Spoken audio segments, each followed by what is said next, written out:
আজকে আমি আমার প্রিয় একটি খাবার বা আপনাদের প্রিয় একটি খাবারের সাথে পরিচয় করিয়ে দেব। জীবনে চলার পথে তা কম বেশি সবাই খেয়ে থাকি।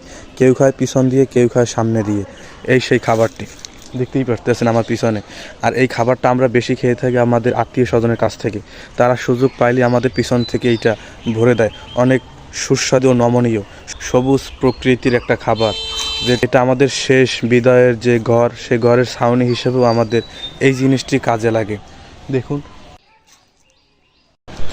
আজকে আমি আমার প্রিয় একটি খাবার বা আপনাদের প্রিয় একটি খাবারের সাথে পরিচয় করিয়ে দেব। জীবনে চলার পথে তা কম বেশি সবাই খেয়ে থাকি। কেউ খায় পিছন দিয়ে, কেউ খায় সামনে দিয়ে। এই সেই খাবারটি দেখতেই পারতেছেন আমার পিছনে। আর এই খাবারটা আমরা বেশি খেয়ে থাকি আমাদের আত্মীয় স্বজনের কাছ থেকে।